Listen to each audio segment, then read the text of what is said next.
వస్తుందా వయసు?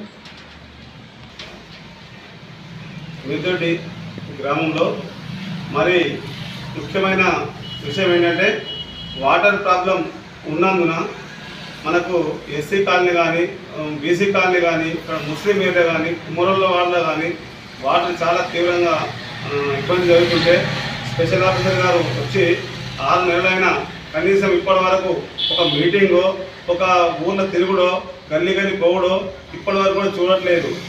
నా దృష్టిలో ఒక 10 బోర్లు పీకి రోడ్డు మీద పెట్టారు, రోడ్డు మీదనే ఉన్నాయి.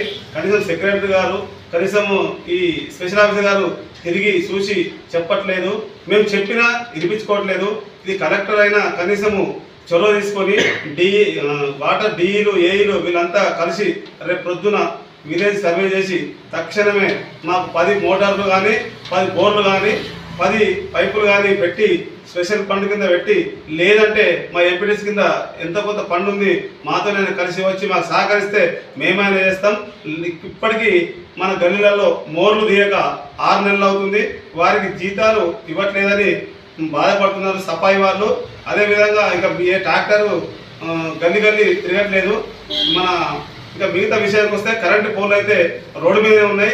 ఆఫీసర్లు ఏం అమలు చేస్తున్నారు, కనీసం టైంకి వస్తలేరని నేనేది అనుకుంటున్నా. ఎందుకంటే టైంకి వచ్చినట్టయితే వీళ్ళు చొరవ తీసుకొని కరెంటు మంచిగా ఇస్తారు. రాత్రి వేళల్లో కరెంటు పోతుంది, పొద్దున్న దాకా కరెంటు పోతుంది. ఈ గవర్నమెంట్ ఏం చేస్తుంది? ఈ సీఎం గారు మేము ఇది ఇస్తాం అది ఇస్తామని చెప్పి దొంగ మాటలు చెప్పి గద్దెనెక్కిన సీఎం ఇప్పుడు దొడ్డు వడ్లకు కూడా అవి ఇవ్వట్లేదు. ఈరోజు జరిగిన విషయం కూడా రైతులు లైన్ కట్టి అక్కడ చాలా ఇబ్బందులు పడుతుంటే మొద్దునీరు పోతున్న మంత్రి మరి చొరవ తీసుకొని రేపు తక్షణమే జిల్లా మీటింగ్ పెట్టి ఆఫీసర్లతో మాకు నీళ్లు కానీ నిధులు కానీ ఏమైనా సమకూర్చినట్లయితే మిడిజలు బాగుపడుతుంది. ఎస్సీ కాలంలో అయితే బోర్లు లేక నీటి ఎద్దడికి బిందెలు పట్టుకొని రోడ్డు మీదకి వస్తున్నారు. ఈ వాటర్ డిపార్ట్మెంట్ సంబంధించిన వాళ్ళైతే సస్పెండ్ చేయాలి, తక్షణమే సస్పెండ్ చేస్తే కానీ బాగుపడుతుంది. ఇంకొక నెల రోజులు ఇదే తీవ్రత ఇబ్బందిగా ఉన్నట్టయితే రోగాలు వచ్చి నొప్పులు వచ్చి నీళ్లు లేక ఎన్నో ఇబ్బందులకు గురై దోమలు కలిసి అన్నిటినీ ప్రాబ్లం వలన ప్రజలు చనిపోయే రోజు కూడా వచ్చే పరిస్థితి కూడా వస్తున్నారు గవర్నమెంట్ ఆఫీసర్లు. రేపు పొద్దున తక్షణమే మా మూర్లలో మందు కొట్టినట్టయితే దోమలు కూడా చనిపోవడం జరిగితే మనం హెల్తీగా ఉంటాము. రేపు వాన పడితే చాలా తీవ్ర ఇబ్బందులకు గురవుతుందని మనం చేస్తున్నాను. మిడిదడిలో ఇన్ని సమస్యలున్నాయి. ఇన్ని సమస్యల మీద స్పెషల్ ఆఫీసర్ గారు ఎందుకు స్పందించట్లేదు? గ్రామ పంచాయతీ సెక్రటరీ గారు ఎందుకు స్పందించట్లేదు? ఏ గల్లీలో చూసినా మోర్లు అనేది చండాలంగా తయారై దోమలు పుట్టినాయి ఒకటి.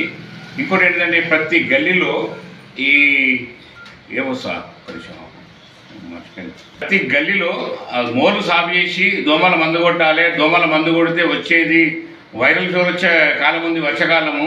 దానికి చిన్నపిల్లలు బలైపోతారు, మెదడు వ్యాపి వస్తుంది, కాలువాపి వస్తుంది. ఆ మోర్లు తీసుడు లేదు ఒకటి, ఆ నల్లలు వస్తున్నాయా లేవో చూసేది లేదు ఒకటి. కరెంటు కొరత విపరీతంగా ఉంది. ఇప్పుడు మన ఎండాకాలం కాబట్టి 50 డిగ్రీలకు పోయింది కరెంటు వేడి. దానికి కరెంటు లేక ముసలోళ్ళు అల్లాడిపోతున్నారు, చిన్నపిల్లలు అల్లాడిపోతున్నారు. ఇన్ని సమస్యలు ఉంటే కూడా ఈ స్పెషల్ ఆఫీసర్ కానీ పంచాయత్ సెక్రటరీ కానీ ఏం చేస్తున్నారు? వీళ్ళు పబ్లిక్ కట్టే పండుతో జీతాలు తీసుకుంటారు కానీ పబ్లిక్ ఇన్ని కష్టాలు వస్తే వాళ్ళు స్పందించట్లేదు. ఎన్నిసార్లు మొత్తుకున్నా కానీ ఏ విలేక మన ఆఫీసర్ స్పందిస్తలేరు. దయచేసి ఇప్పటికైనా ప్రతి స్పెషల్ ఆఫీసర్ కానీ గ్రామ సెక్రటరీ కానీ స్పందించి మిడిదొడ్ల సమస్యలు లేకుండా చూడాలని నేను కోరుతున్నాను. ఇదే రకంగా సమస్యలు ఉంటే మాత్రము మేము గ్రామ పంచాయతీ కాడ ధర్నా చేస్తామని చెప్తున్నాను.